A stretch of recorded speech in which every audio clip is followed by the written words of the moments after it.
नमस्कार। गुरु ज्ञान के इस ऑडियो आर्टिकल प्रोग्राम में आपका स्वागत है। हमारा आज का आर्टिकल मुद्रीकरण यानी मोनेटाइजेशन की चुनौतियों से संबंधित है। आइए चर्चा करते हैं। हाल ही में सरकार ने राष्ट्रीय मुद्रीकरण पाइपलाइन यानी एनएमपी की जारी की है, जो उन विभिन्न सार्वजनिक संपत्तियों को सूचीबद्ध करने वाला एक दस्तावेज है जिन्हें अगले 4 वर्षों में निजी कंपनियों को पट्टे पर दिया जाएगा। सरकार का विश्वास है कि क्षमता से कम उपयोग की जा रही सार्वजनिक संपत्तियों के मुद्रीकरण से सरकार को लगभग 6 लाख करोड़ रुपए प्राप्त होंगे और अर्थव्यवस्था के प्रोत्साहन के लिए नई अवसंरचनाओं के निर्माण में मदद मिलेगी। आलोचकों ने सरकार पर आरोप लगाया है कि वह मूल्यवान राष्ट्रीय संपत्तियों को क्रोनी कैपिटलिस्टों के हाथों में बेच रही है। इसी संदर्भ में समग्र आर्थिक विकास पर इस योजना के दीर्घकालिक प्रभावों का मूल्यांकन करना आवश्यक हो जाता है। आइए बात करते हैं राष्ट्रीय मुद्रीकरण पाइपलाइन की। नीति आयोग द्वारा तैयार किए गए राष्ट्रीय मुद्रीकरण पाइपलाइन का उद्देश्य राष्ट्रीय अवसंरचना में विकास, कमीशन, मुद्रीकरण और निवेश के एक सुदृढ़ चक्र का निर्माण करना है। इसका लक्ष्य निजी क्षेत्र को संलग्न कर ब्राउनफील्ड परियोजनाओं में संभावनाओं को साकार करना, उन्हें राजस्व अधिकार हस्तांतरित करना। हालांकि परियोजनाओं में स्वामित्व का हस्तांतरण नहीं किया जाएगा और इस प्रकार प्राप्त पूंजी को देश भर में बुनियादी अवसंरचनाओं के निर्माण के लिए उपयोग करना है। आइए अब एक नजर डालते हैं राष्ट्रीय मुद्रीकरण पाइपलाइन के पक्ष में दिए गए तर्क की। भारत को और अधिक बुनियादी अवसंरचनाओं की आवश्यकता है, परंतु सार्वजनिक क्षेत्र के पास उसके विकास के लिए आवश्यक संसाधनों का अभाव है। इस परिदृश्य में 2 संभावित प्रतिक्रियाएं हो सकती हैं। नए बुनियादी अवसंरचना के निर्माण के लिए एक संविदात्मक ढांचे के साथ निजी क्षेत्र को संलग्न करने और फिर उसके द्वारा अपने स्वयं के संसाधन जुटाने पर विचार किया जा सकता है। यह समझना कि निर्माण चरण में अधिक जोखिम होते हैं और इसीलिए सार्वजनिक क्षेत्र द्वारा परिसंपत्ति का निर्माण करना और फिर इसे निजी खिलाड़ियों को बेचना बेहतर विकल्प हो सकता है।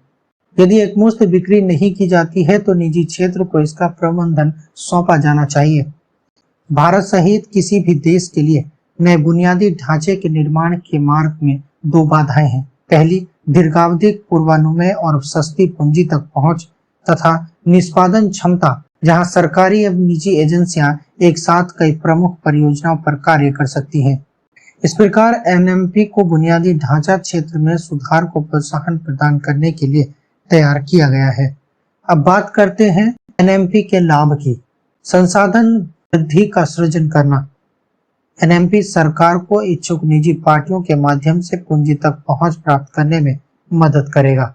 ये निवेशक मुद्रीकृत परिसंपत्तियों का रखरखाव एवं परिचालन करेंगे और नकदी प्रवाह उत्पन्न करेंगे, जबकि इसके साथ ही बुनियादी अवसंरचना क्षेत्र में प्रौद्योगिकी एवं मानव संसाधन क्षमता का भी निर्माण करेंगे।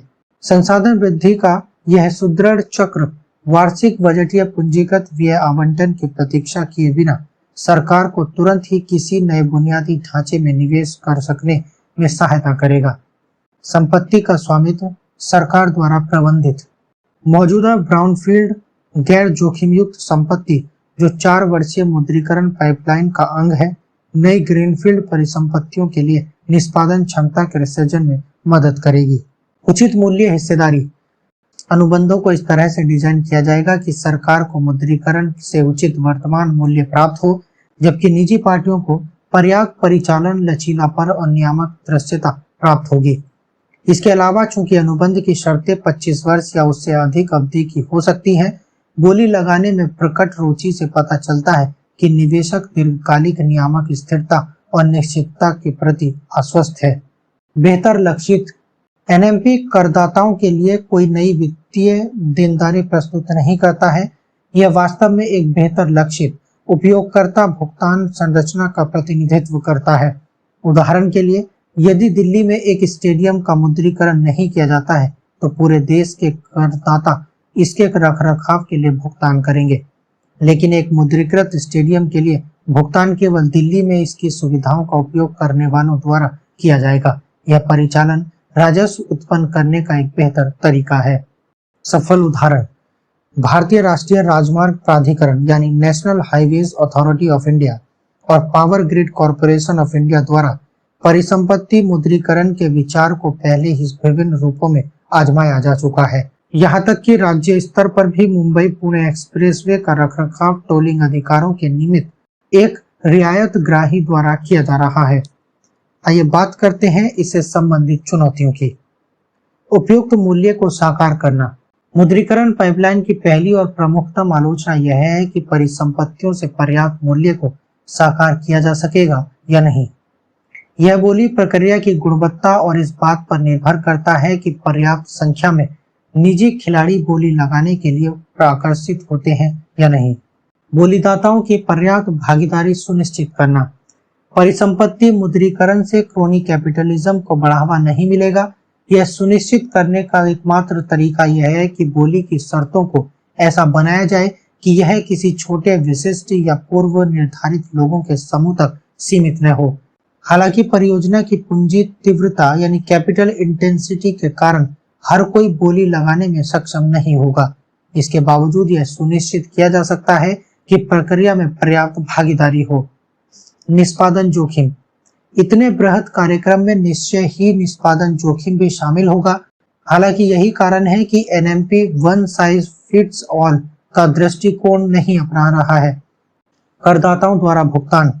एक विचारणीय विषय यह है कि चूंकि करदाताओं ने इन सार्वजनिक संपत्तियों के लिए पहले ही भुगतान कर रखा है, तो इनका उपयोग करने के लिए वे पुनः निजी पार्टी को भुगतान क्यों करें।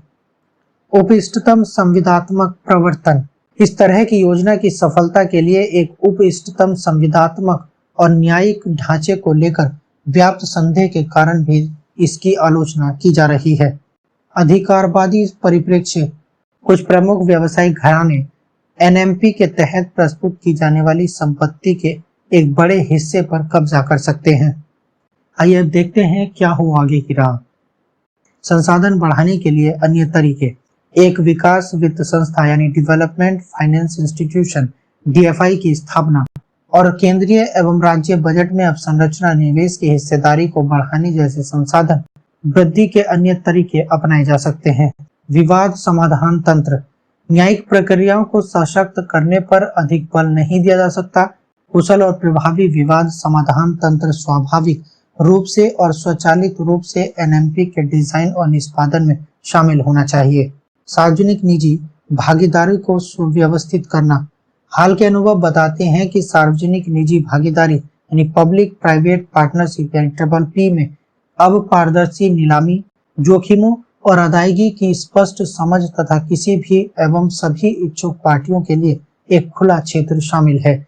इस प्रकार ग्रीनफील्ड परियोजनाओं में PPP की उपयोगिता की उपेक्षा नहीं की जा सकती। पारदर्शी बोली। पारदर्शी बोली एनएमपी परियोजना के सबसे महत्वपूर्ण भागों में से एक है। इस प्रकार पारदर्शिता बनाए रखना परिसंपत्ति मूल्य को उपयुक्त रूप से साकार कर सकने के लिए महत्वपूर्ण है।